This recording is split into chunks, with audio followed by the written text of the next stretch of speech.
Bonjour et bienvenue à cette session spéciale consacrée aux questions et réponses relatives à notre présentation sur les pouvoirs infinis de votre subconscient. Je ne suis pas seul aujourd'hui, comme vous pouvez le remarquer. À mon côté, c'est ma fille, mon assistante, ma psychothérapeute. Bonjour, c'est Gertie. Elle a 12 ans et une fille vraiment connectée au spirituel. Et elle me fait des services vraiment terribles. Quand je suis bâclé, c'est elle qui est à côté de moi pour pouvoir ressortir des énergies négatives. Parce que les énergies, comme j'en parlais, on en a toujours d'avant la conception, dans la vie, même après la mort, il y a toujours des énergies. Alors, question numéro 1. Quelle est la différence entre conscient, inconscient et subconscient? Ici, je voudrais préciser qu'il y a différentes définitions sur ces trois concepts. Il y a des définitions selon les psychanalystes, selon les psychiatres, selon les spiritualistes, selon les religieux et selon les sociologues. Et ici, je parlerai comme un spiritualiste ou un coach spirituel. Le conscient, c'est l'état d'éveil.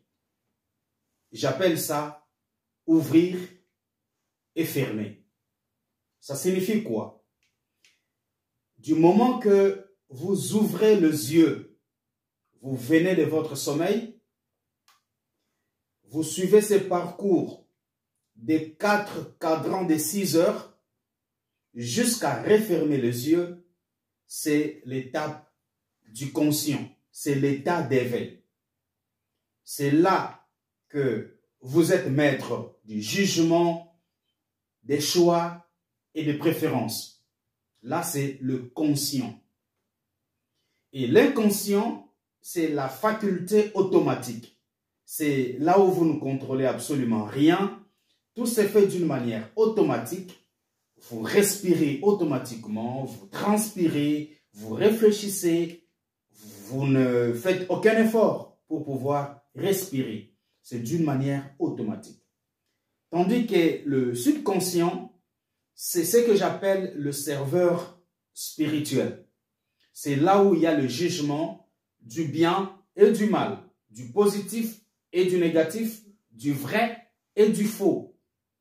C'est là où se trouvent aussi les définitions des capacités de pouvoir et de non-pouvoir.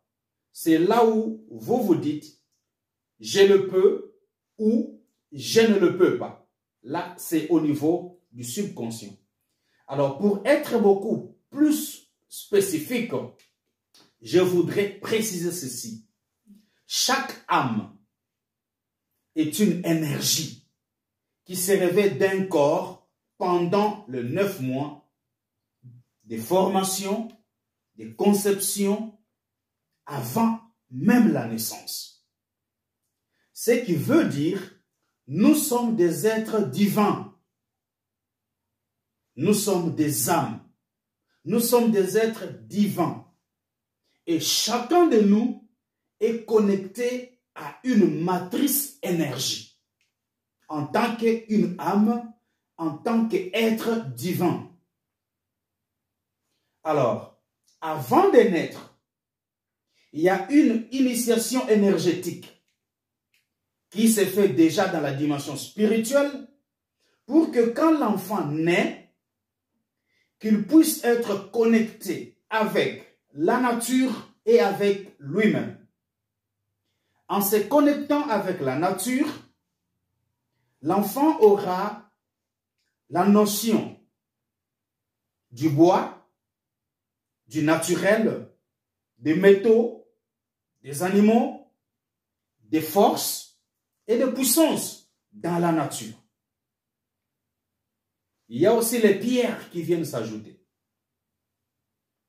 Alors, c'est pendant cette initiation spirituelle, avant la naissance, que l'enfant est introduit dans la dimension spirituelle de la révélation numérologique liées à son nom et à son caractère.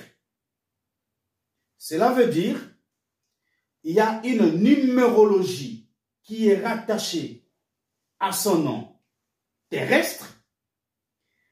Il y a une initiation sur la préférence des couleurs que l'enfant va aimer en étant être sur terre, parce que chaque couleur a une certaine vertu et une certaine énergie. Nous en parlerons plus tard. Il y a la préférence de couleurs, il y a la préférence des odeurs, il y a des préférences des milieux, des saisons, des environnements. Et tout ça, ça se passe au niveau de l'initiation spirituelle avant que l'enfant ne naisse sur terre.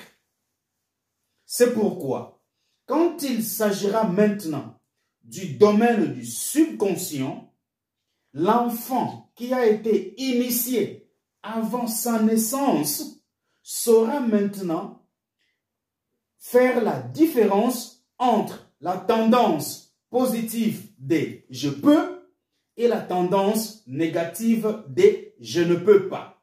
Et c'est à ce niveau que l'enfant se définit en définissant ses tendances et en s'orientant sur une certaine tendance. C'est pourquoi vous allez voir que l'enfant est né, c'est un enfant positif, c'est un enfant qui ne connaît pas d'échec, pour qui la défaite n'existait pas, c'est un héros parce que déjà, dans son état antérieur, quand il était encore un esprit supérieur, il était déjà initié.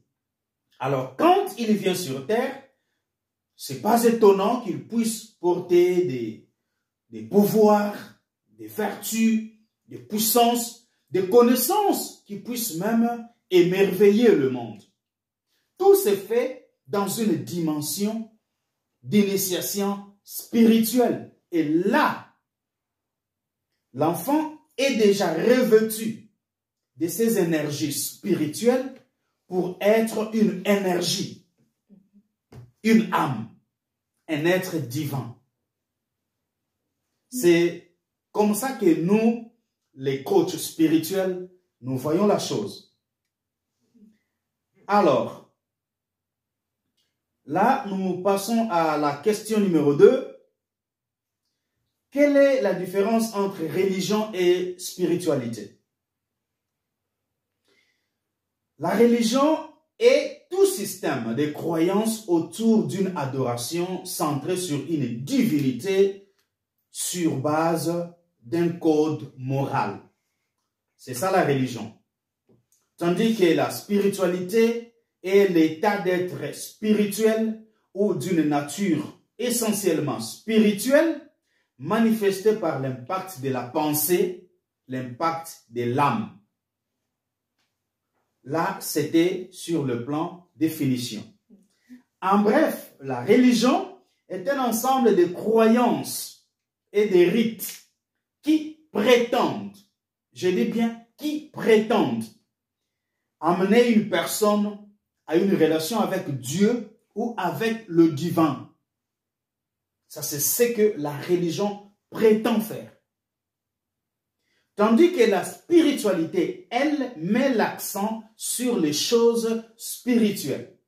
Là, je parlais d'une initiation spirituelle dans une dimension spirituelle avant que l'enfant ne naisse sur terre.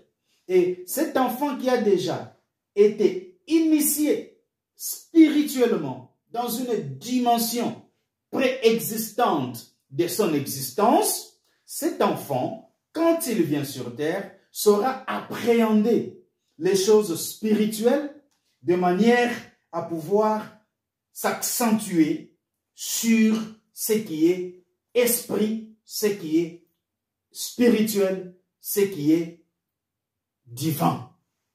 Parce que cet enfant, pour commencer, est un être divin.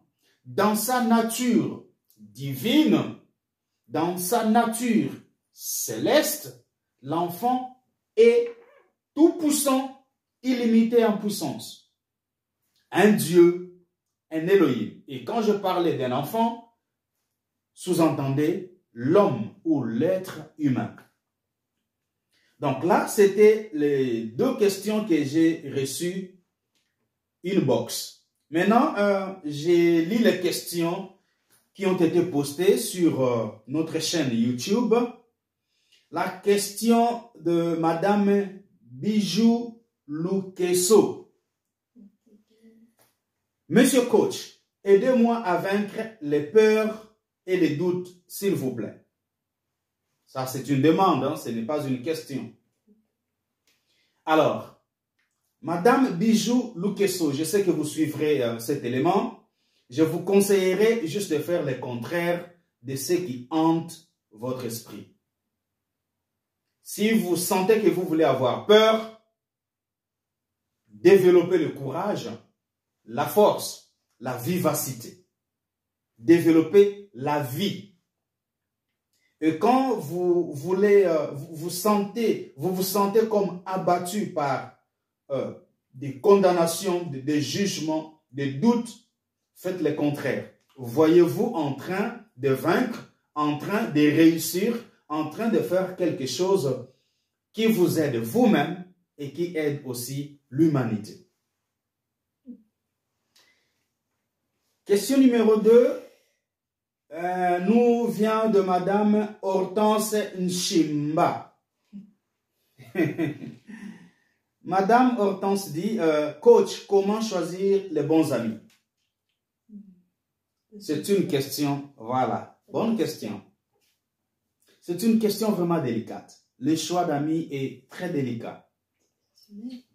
Donc, Madame Hortense, en choisissant les amis, travaillez sur le centre d'intérêt. Quel est votre intérêt dans une amitié ou dans une relation?